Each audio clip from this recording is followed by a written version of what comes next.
the words that might be used in the work of anti-racism or be used as people are discussing race and racism. So there is a resource out there beyond just Google, which is a good resource, but one that I recommend is a site called Racial Equity Tools, and they have a glossary. So if you're joining us online today, that link is getting put into the chat. And if you're here in the sanctuary, I'm just going to be also emailing this link out in the announcements this week to recommend it. Yeah. So I'm going to begin with a quote that's from this website, Racial Equity Tools. Words and their multiple uses reflect the tremendous diversity that characterizes our society. Indeed, universally agreed upon language on issues relating to racism is non-existent. We discovered that even the most frequently used words in any discussion on race can easily cause confusion, which leads to controversy and hostility. It is essential to achieve some degree of shared understanding, particularly when using the most common terms. In this way, the quality of dialogue and discourse on race can be enhanced. Language can be used deliberately to engage and support community anti-racism coalitions and initiatives, or to inflame and divide them. Discussing definitions can engage and support coalitions. However, it is important for groups to decide the extent to which they must have consensus and where it is okay for people to disagree. It is also helpful to keep in mind that the words people use to discuss power, privilege, racism, and oppression hold different meanings for different people. For instance, people at different stages of developing an analysis tend to attach different meanings to words like discrimination, privilege, and institutional racism. Furthermore, when people are talking about privilege or racism, the words they use often come with emotions and assumptions that are not spoken. So in other words, we're not going to have a perfect definition of any word that everyone is going to agree on. And all of the connotations and emotions that go with that word are going to be a little different depending on what context you're coming from. So in today's discussion, I don't expect us to come to complete agreement on all words either. And moving forward, this forum is not going to prepare you to know exactly what to say and to use all the perfect words in all the perfect settings. That is impossible. So, I know, I'm sorry. I can't give you perfection. So let's move to some words that we will unpack today. And the first one is the use of the word minorities. And this is changing in language use because of facts changing. So sometimes a language that was accurate at one point becomes inaccurate, but we're still in the habit of using it. So with demographic changes in the United States, minorities is not really an accurate word to use at this point for, what basically it used to mean anyone who wasn't white. You could say minority. But at this point, demographically, we're shifting to a majority minority, as in we're all going to be minorities. And so the language that is emerging to be used instead of minorities is to say global majority, recognizing that globally the majority of people are black or brown. To say emerging majority, recognizing that we're moving towards a demographic makeup in which white people are no longer the majority population. Or to say people of color, to describe those who are not white as a umbrella term. So this is just an example of a word that at this point sounds dated because it's no longer accurate, but a lot of us are still in the habit of using the word minorities. And next slide, please. Another example to bring up is that there are models of respectful language for use with people, and not everyone agrees which model is the best. So the models that I wanted to lift up today is there's one model called people first language, And this model really came out of the disability rights movement and also for folks with medical conditions, that you want to be identified as a person with a condition, not identified as the condition. So for instance, a person with epilepsy would be an example of people first language. And people first language can be used for a variety of identity characteristics, but it emphasizes that this is a person who has a characteristic.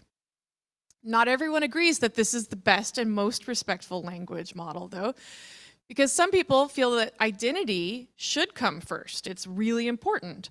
And so identity first language puts the identity factor ahead of, so example, an epileptic person would be the identity first model. A disabled person would be the identity first model. And that's important to some people, to put that identity first. And then person-centered language is the model that we should prioritize the preferences of the person being referred to. That's the one I tend to ascribe to as being the most respectful. So the trick there is that you have to know the preferences of the people, so asking, and that for some identity groups, recognize that there's not agreement within the group how they all want to be referred to. So just knowing that one person would like to be referred to as an epileptic person does not tell you that another person wouldn't rather be referred to as a person with epilepsy. And this will be true of other identity factors as well when you're talking about people and about race and ethnicity. And next slide, please. And then just because we have to make it even, so we have acronyms. So I just thought I'd break down a little bit of some of the common acronyms that you might run into. So AAPI, sometimes people just rattle that off like it's one thing that you should know what it means, and it's Asian American Pacific Islander.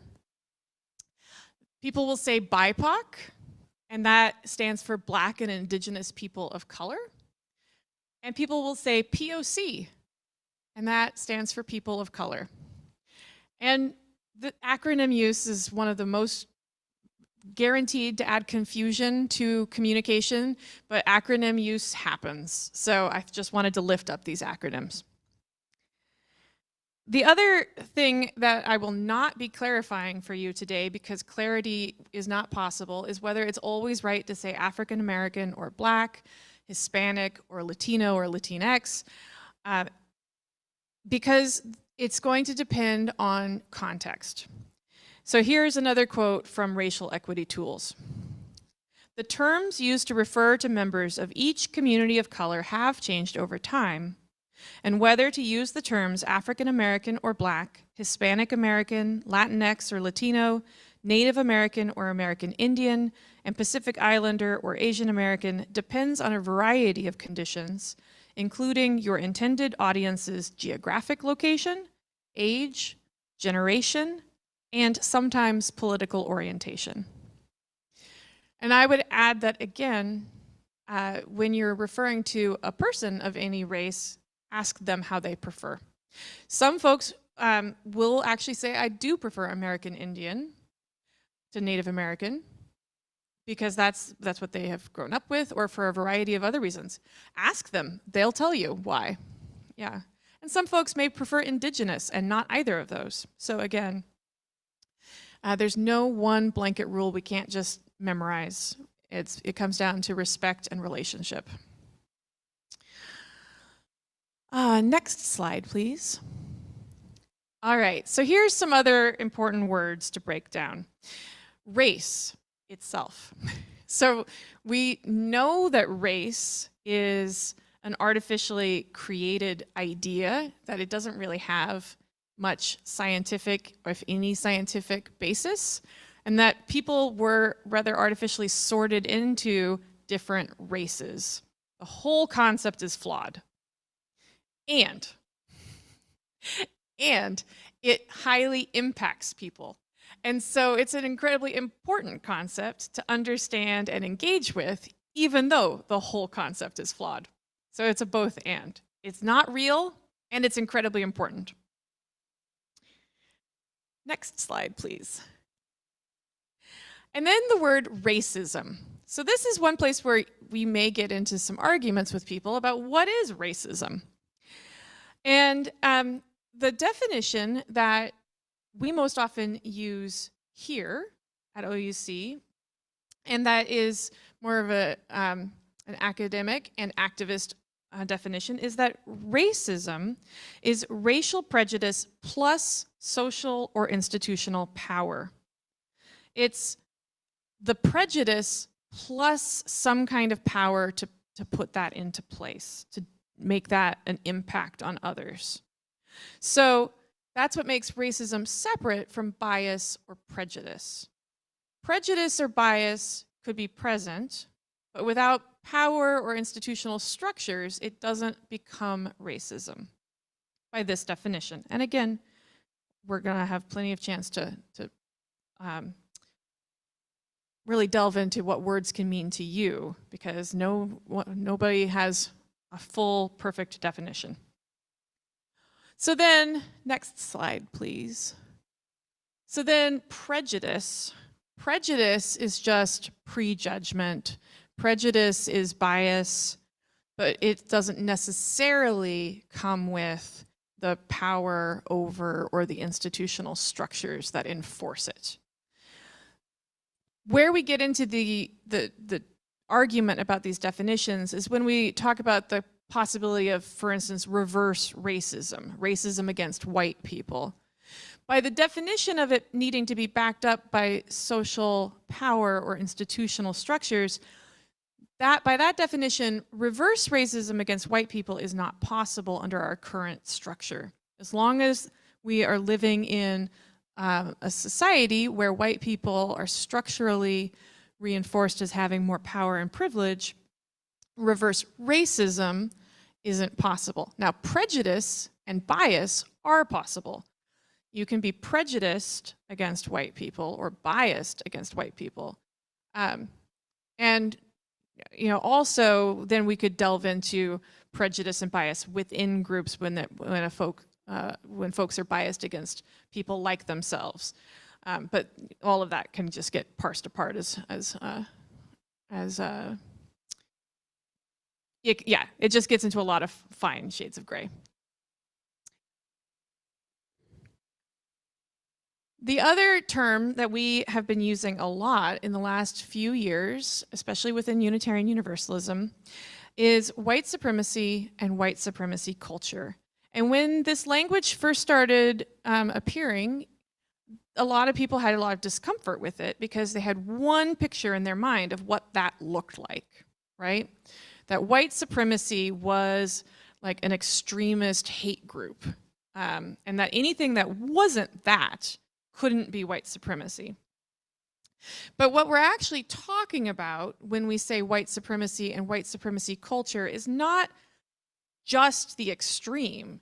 The extreme is an extreme example of it, but white supremacy is anything that holds up the idea that white culture or white norms, white identity is either superior or is the typical, and that everything that differs from it is somehow less than.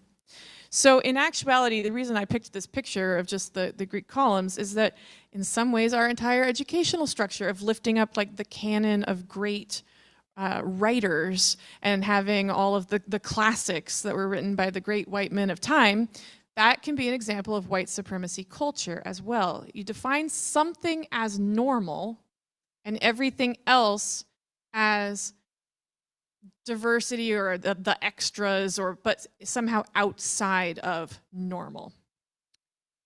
White supremacy culture is the culture that reinforces and upholds the white supremacy ideology.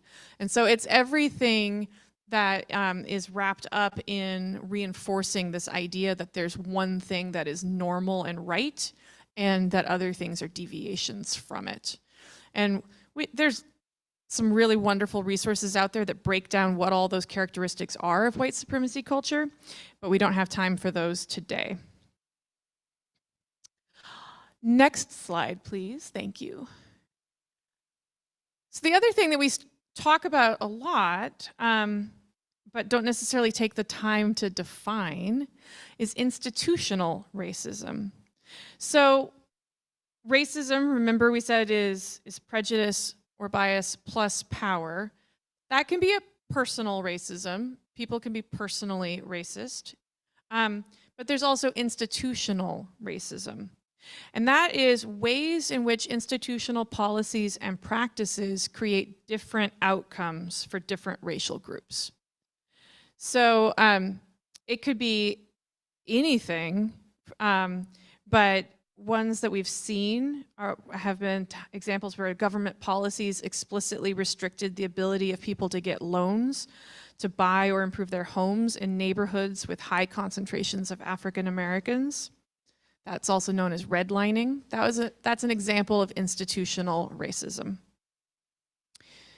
Other examples that we see now with environmental racism as a form of institutional racism, when transfer stations or sanitation departments place some of the least desirable parts of our infrastructure in neighborhoods that are primarily African American. Another example of institutional racism. Okay, well, hold on. Don't. You have to wait for the microphone because there's people online who can't hear you at all. Oh, here, Teresa's got it. Thank you.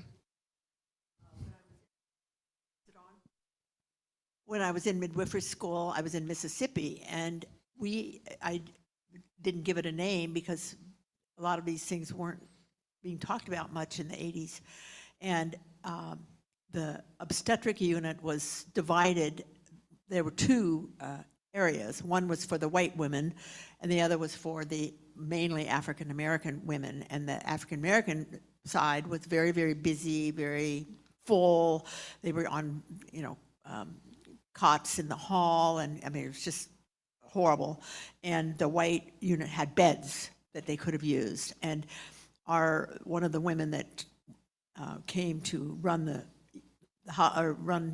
get our midwifery service into the hospital. This is right downtown Jackson, Mississippi. That was one of the things she wanted to cover, but never, I don't think it ever happened. And finally the program completed and finished. But just as institutional racism, I mean, that was the rule, and that was what they did. Mm-hmm. Yeah, thank you, Pat. That is a powerful example. Yeah, and we see institutional racism present in any institution. It can be present and possible in any form of institution: medical, educational, legal, etc. Yeah. So let's move on to our next. So another form that we talk about is internalized racism.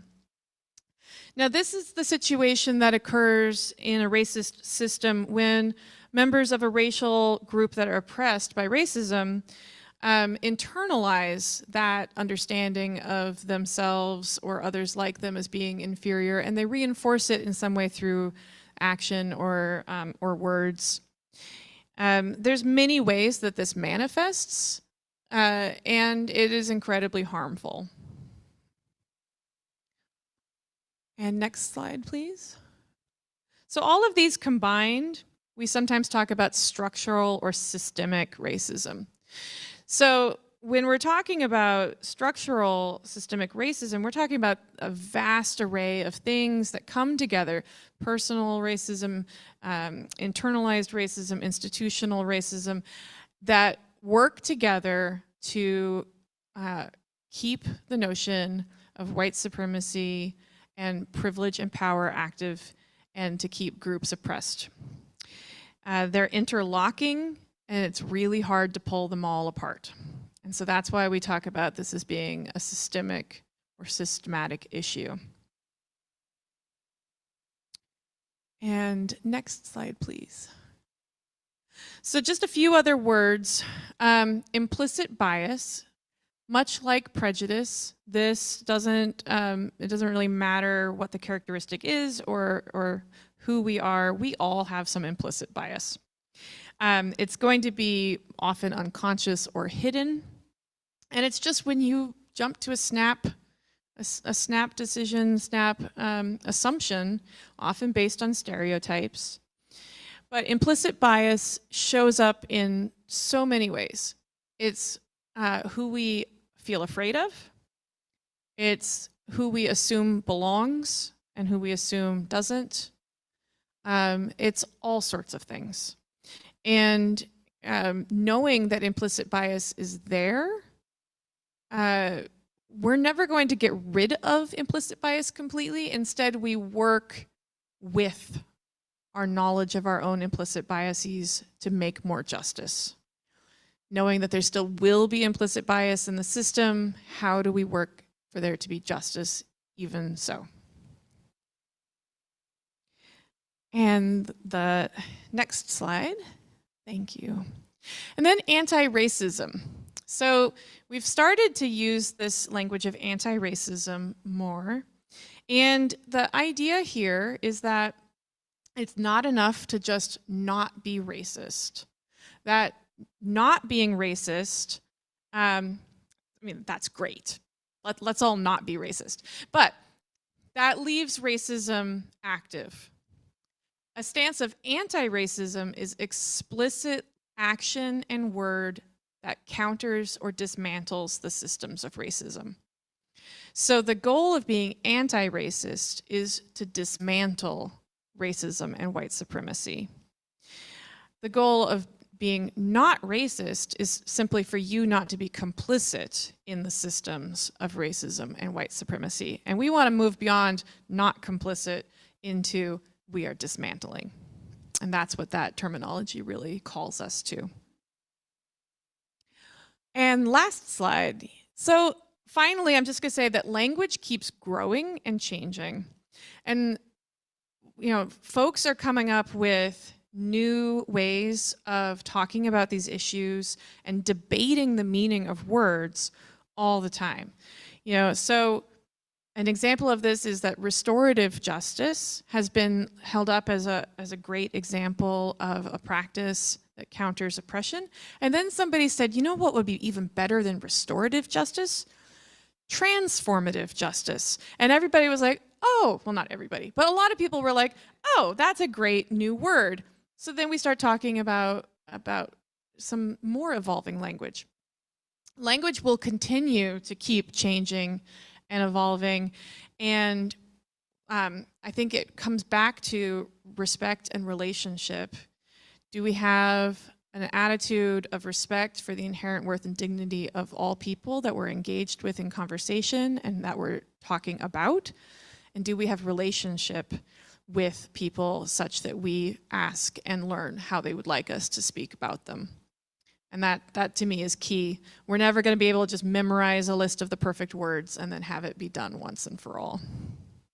So that was a kind of a whirlwind of some language that I wanted to lift up and give some definitions. And now we're going to have time for questions and conversation. And if you're in the room, we want to make sure we get the microphone to you. And if you're online, then either raise your Zoom hand or otherwise get the attention of the tech team. So Wendy, yeah. So yeah, in this wonderful lecture you gave, Sarah, there were two things that I didn't quite get. Redlining and institutionalized racism.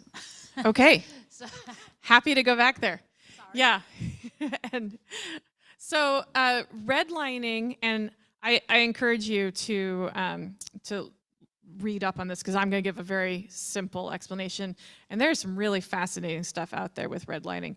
But essentially with redlining, the practice was to define neighborhoods as undesirable for loans, that they were high risk, and to have a policy and practice then of not loaning money for the purchase or improvement of homes in that neighborhood. Most often, the neighborhoods that were defined as high risk were high concentration African American neighborhoods.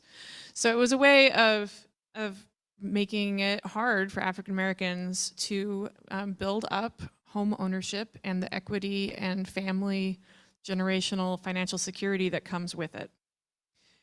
And institutional racism, again, it's about institutions. So the people within the institution may themselves be racist or not, but the institution has rules in place that have racist outcomes.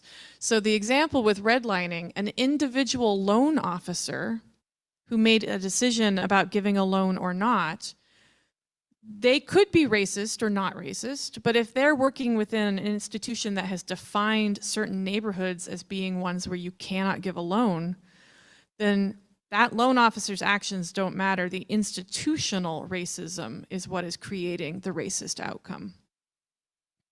Yeah. Any other questions or discussion online or in the room?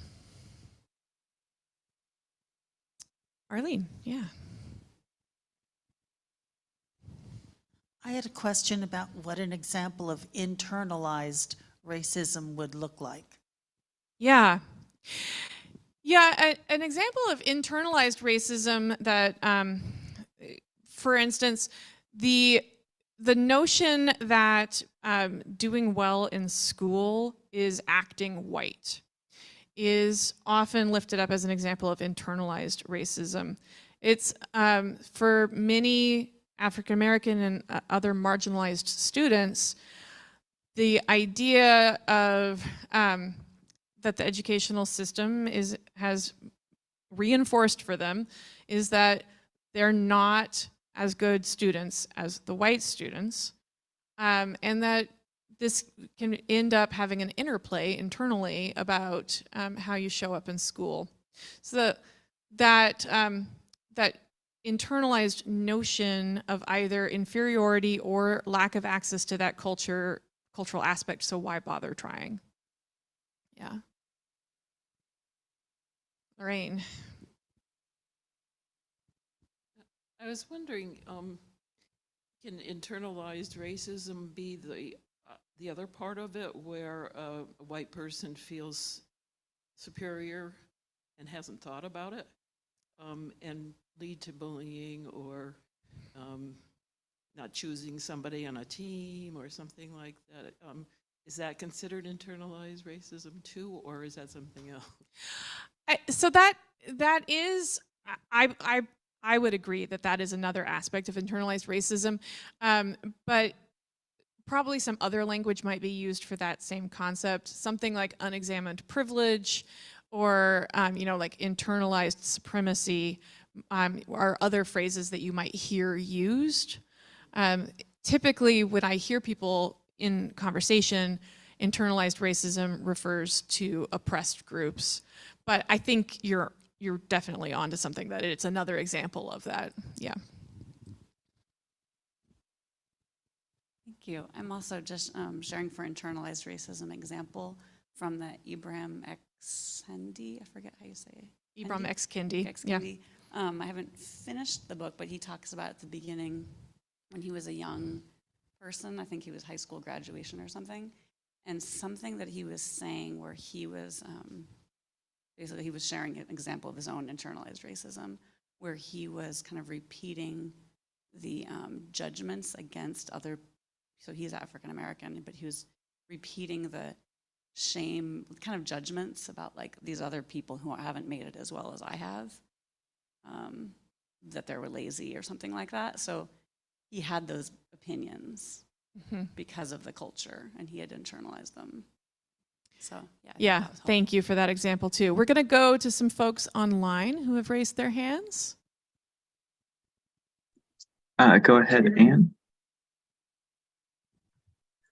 I just had an example of internalized racism too. I heard a story, Archbishop Desmond Tutu saying once he'd gotten on a plane in Africa and they went through a really turbulent area, and suddenly he was thinking, oh my gosh, we have Black pilots. Are they going to be able to get us through this? And then he thought, oh, why am I thinking that only whites are good pilots? And he caught himself and realized he had internalized that. Thank you. Thank you for that example, Anne.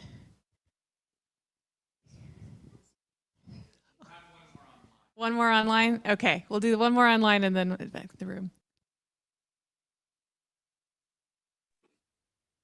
Hello, can you hear me, Sarah? Okay. So this is Kelly Thompson, and I've wrestled with this for a while, as we all have. But it seems to me like if you read Malcolm X or Bayard Rustin or any of the other powerful Black writers in that case, or even some of the native indigenous writers, it seems to me to be a strategic mistake to say that racism does not exist. Well, either that it does not exist or that it exists everywhere. It seems to me like if you look at 70%, let's say, of the National Football League players, there are Black folks. If you look at 80%, let's say, of the CEOs of Fortune 500 companies, they are white folks. It seems to me perhaps not helpful to say that racism doesn't exist. And it seems to me like if race is used negatively to categorize, discount, or devalue people, then like any other tool that is used negatively to discount or go work against folks, that's not a good thing. And we ought to attack that vigorously. But it seems to me like one has to just start to recognize that racism has always existed, that it exists throughout most of the world, at least that I'm aware of, and that the problem is that we use it negatively and we attack people or we other people because of their race. But I think that it's important to also to not just say we wish it would go away and kind of come to a blank slate with it. What I thought. Does that make any sense? Yeah, for sure. The idea that racism doesn't exist or has gone away is not a helpful notion. And you know, we've seen that with some sort of with the like exceptionalism argument, or with particularly after President Barack Obama was elected, people were like, "Oh, racism is over."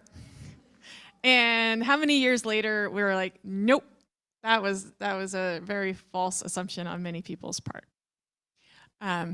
Yeah, thank you, Kelly. Thanks, Wendy. Anyone else in the room, or Lorraine right here? Yeah. I just wanted to bring up something for further consideration. I think as we try to understand internalized racism, and then what we're talking about privilege in a culture and a system, it brings in a question of expertise and making decisions for that culture. And I think, it just seems to me that like the decisions about vaccination or not vaccination may sort of stem from the turmoil we're going on now, as most people who have developed vaccinations from the history have been touted as white people. You have to go back and really research to find the Black scientists. And so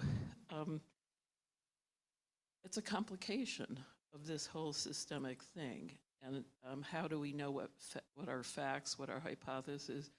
All of the decisions we make everywhere is part of this complex concept. So it gets sort of crazy making to me sometimes. It is very hard. And you're absolutely right that with sometimes with privilege comes the notion that we know what's best for someone, and it can be, patronizing and disempowering, even when we have good intent. our impact on folks can be negative when we come in with that attitude. And you're absolutely right that, you know, with the recent example of vaccine hesitancy, there's a lot of very valid historical reason for marginalized communities to not trust the medical system, right? There are historical examples of real harm that have been done. And so working to reestablish trust was really important. At the same time, communities of color were being more impacted by deaths from COVID. So both were true at the same time. Yeah. Yeah. Anyone else online or here in the room? Okay. Online, please. There was a big thing about how NGOs were going in to, quote, raise the natives up, unquote. And often the things they wanted to do were not things that the natives wanted and wouldn't actually help, and actually made things worse because they didn't ask the natives what they valued and wanted, or how to implement it. They weren't part of putting it in effect. And so then the things that were happening by the money coming in were not helping the people as much as they could have. I don't know if I'm Yes, explaining thank you, that well or Fran. not. Sorry. Yeah, another excellent example of how we can get into a patronizing, paternalistic kind of behavior pattern. And the Unitarian Universalist Service Committee many years ago made a switch that I really, really appreciate, where their work that they do around the world now, they do not helicopter in and just do something for or to people. They intentionally find and partner with local grassroots activists and organizers and ask them, how can we, you know, make your work more effective? How can we support you? And that, I think, is really important when we think about our local efforts also, that we don't want to just go and do things for or to or about people. We want to find folks who are grassroots, who are those who are most impacted, and we want to be in partnership. Yeah. Anyone else? Lorraine again. Teresa's going to get her steps in. As you were talking about, providing money to help improve things for other people, I was thinking of what I've learned through my work with Results, which is a group of people who advocate with the government for foreign aid. And I learned about the global funds for education, global funds for malaria, AIDS, and HIV. And actually through my lifetime and with HIV, those foreign aid people working in that have really worked hard to develop through these global funds, using the money in conjunction with the countries that are developing their medical systems. So they're developed in a way that the people can support and sustain it, not just come in and give, but they can support. And a man named Paul Farmer, Dr. Paul Farmer, has been very much in that kind of program. He's gone into Haiti, he's set up all of these clinics with his groups of people. And so I was really, if I could feel proud of medical, I could feel proud of the medicals, that part of the medical system that's really trying to work from the base. And it's a good example of people considering all these issues. Yeah, thank you, Lorraine. Yeah, and there are people who are doing good work, and when we, to paraphrase Maya Angelou, when we know more, we do better. Do the best you can with what you know now. When you know better, do better. And so lots of well-intentioned groups have done harm, but then they've learned and they've done better. Yeah. Okay. I was just going to comment that these are also ways that we should be relating to each other, and whether someone is not doing what you want or whatever, trying to persuade them to do what you think is the right thing for them to do, that's just not helpful, and people don't realize always that they're really doing that. So I saw a situation this weekend past where someone was sort of verbally attacked for this. Well, you don't do this, you don't do that, you don't do this, you don't do that, and it really hurt the person. And I heard about it later, that this situation, and so some of this becomes basic. For instance, some of the southern states that aren't getting improved care because they've been eliminated, or they aren't getting funding, or the governor doesn't support it, or whatever. I mean, those are the things that just keep eating away at these countries, or these states in the United States. So it does start at the grassroots. Yeah, and I think what I heard in what you said also, Pat, was that at the interpersonal level, we want to remember that the people we're communicating with, again, inherent worth and dignity and respect and listening to each other. And even when we're communicating across difference and disagreement, that we can still do that in ways that respect others. And then the other part of your example was really back to structural issues. If you're in a state that has cut off the funding for the thing, that's a huge structural issue. And in fact, we are seeing a lot of actions taken across the country that are harmful to marginalized groups, that are being done with things like declining funding for HIV programs and declining funding for other services. Yeah. Hold on, Pat. I'm reading Grapes of Wrath again, out of suggestion of one of the potentially banned books. And boy, does that parallel the immigrants coming and the Yep. Okies coming to California. And I know I read it because I grew up in California. But so that book has so many little messages, and like the women are kind of in charge because they are the ones that we need food, we need this, we need you to get out and work. Yeah. So anyway, talk about. Yep. History repeats. Yeah. So I want to bring us to a close, but thank you for, oh, sorry. Were there anybody online that I was missing? Nope. Okay, good. So I want to bring us to a close and just lift up that I did not include all the words here, and that we were really only talking about words in regards to race and racism. And we could have this same forum about words around gender and sexual orientation. We could have this same forum around disability and neurodiversity. We could have probably an even harder forum around issues of classism and economics and educational status. And, so there's a lot to unpack.